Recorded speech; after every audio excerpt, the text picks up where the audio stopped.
Assalamualaikum students and a very good morning to all of you. Yesterday I have discussed about the legislature and executive and I have also discussed about the power of president in parliament. Now today I am going to discuss the qualifications to become the member of Lok Sabha, and I will also discuss about the Rajya Sabha. So let's start. Qualification for membership of Lok Sabha, यानी कि लोकसभा का member बनने के लिए हमें कौन सी qualification हमारे में होनी चाहिए. तो to be qualified as a candidate and to be elected as a member of Lok Sabha he or she must be a citizen of India. सबसे पहले स्टूडेंट्स ये कॉमन क्वालिफ़िकेशन होती है कि अगर आपको लोकसभा का मेंबर बनना है तो सबसे पहले वो जो जिसे भी लोकसभा का मेंबर बनना है वो इंडिया का सिटीज़न होना चाहिए, यानी कि वो इंडियन होना चाहिए. Should be 25 years of age और मोर. उसकी जो एज है, उसकी जो उम्र है वो 25 ईयर या फिर उससे ज़्यादा होनी चाहिए. He or she should not be having unsound mind or insolvent, यानी कि उसका जो माइंड है वो ठीक होना चाहिए, वो उसका माइंड अनस्टेबल नहीं होना चाहिए, यानी मेंटली उसकी हेल्थ कंप्लीट होनी चाहिए. इन शॉर्ट कि वो पागल नहीं होना चाहिए, वो ठीक होना चाहिए. क्योंकि अगर पागल होगा तो एज अ लोकसभा का मेंबर वो अच्छे से अपनी ड्यूटी नहीं कर पाएगा.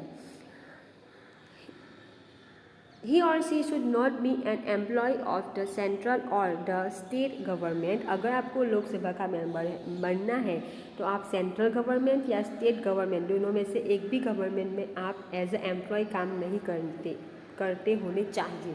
यानी अगर आप सेंट्रल गवर्नमेंट में काम कर रहे हो या स्टेट गवर्नमेंट में काम कर रहे हो तो आप लोकसभा के मेंबर नहीं बन सकते हैं.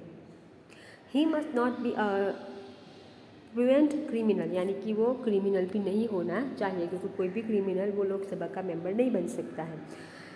There should be a period of 6 months between 2 sitting of the parliament. Parliament के अंदर जो 2 सिटिंग्स, यानी कि पार्लियामेंट के अंदर जो 2 मीटिंग होती है, पार्लियामेंट के अंदर जो 2 मीटिंग होती है उसके बीच में 6 month का डिफरेंस होना चाहिए. यानी 6 month के डिफरेंस के अंदर आप मीटिंग होनी चाहिए.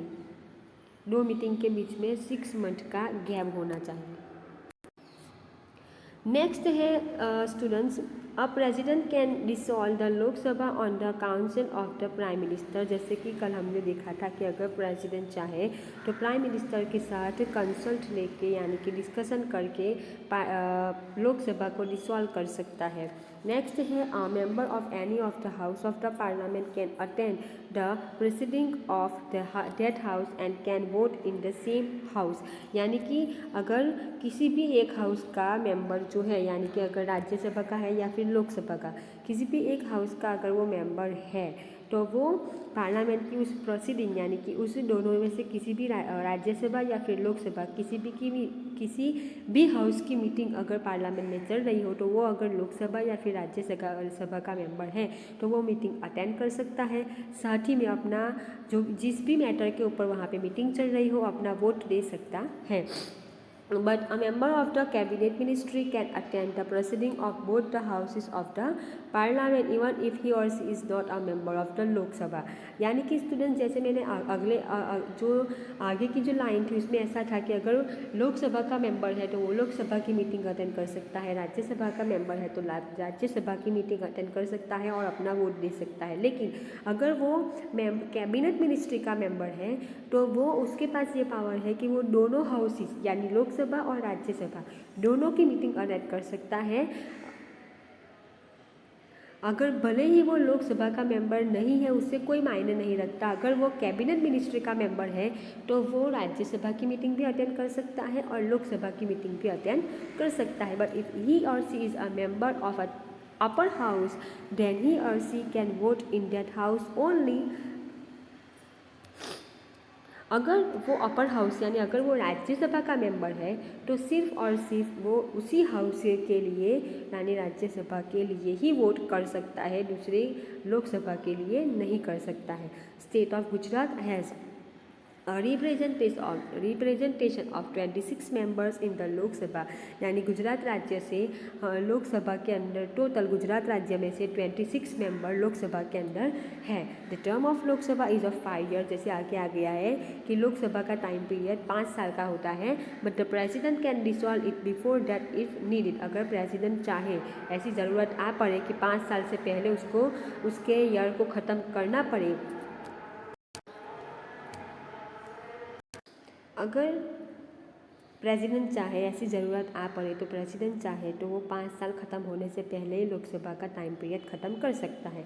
In case of national emergency a term of Lok Sabha can be extended for 1 more year, अगर देश के अंदर ऐसी कोई इमरजेंसी आ गई तो चाहे तो लोकसभा का टाइम पीरियड 1 साल बढ़ा सकते हैं, यानी 5 साल से 6 साल का कर सकते हैं। If the president dissolve the parliament it can not be challenge in court, अगर प्रेसिडेंट चाहे तो पार्लियामेंट को डिसॉल्व कर सकते हैं और उसका विरोध हम लोग कोर्ट में, यानी कि वहाँ के मेंबर कोर्ट में नहीं कर सकते हैं। अब स्टूडेंट्स नेक्स्ट है quorum.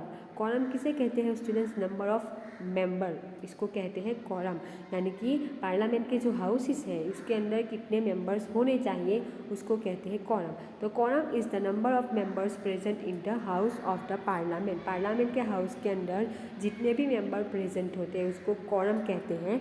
If it is the number of members present and working in the house out of the total number of members of that house.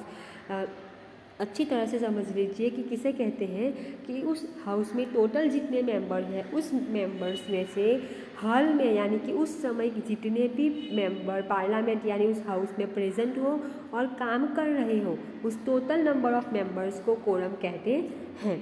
The minimum quorum of the Lok Sabha should be 1/10, that is out of 545 members 55 should be present. Similarly, the minimum quorum of Rajya Sabha 2 should be 1/10, that is out of 250 members 25 should be present. यानी कि students ये नियम है कि लोकसभा की total member 545 है तो उसमें से एटलीस्ट उसके 1/3 पार्ट के मेंबर, यानी कि 545 में से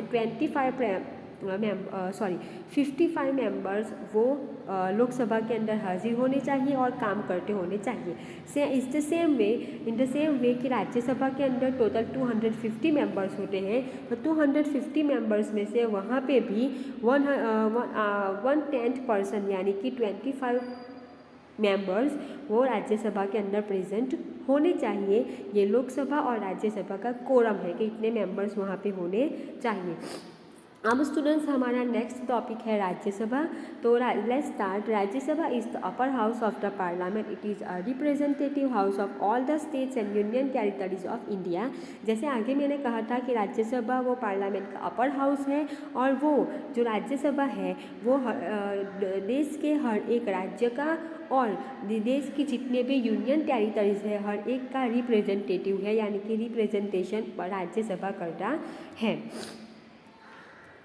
There are in all 250 members in the Rajya Sabha. The members of the Rajya Sabha are indirectly elected by the member of legislative assemblies of the state and the union territories through the method of equivalent representation.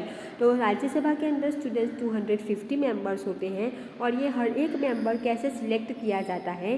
तो कैसे select किया जाता है कि राज्य की जो legislative assembly है वो राज्य की लेजिस्लेटिव असेंबली और यूनियन टेरिटरीज के जितने भी मेंबर्स हैं हर एक मेंबर्स क्या करते हैं इक्विवेलेंट रिप्रेजेंटेशन की मेथड से उस 250 मेंबर्स को सिलेक्ट करते हैं। In all 238 members of the Rajya Sabha are elected.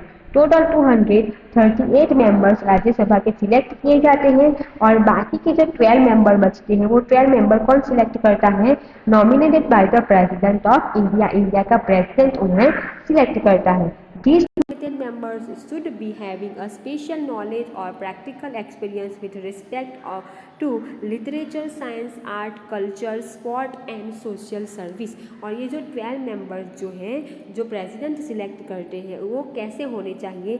तो वो आर्ट में, लिटरेचर में, साइंस में, कल्चर में, स्पोर्ट में हर एक के अंदर उन्हें एक्सपीरियंस होना चाहिए, वो एक्सपर्ट होने चाहिए।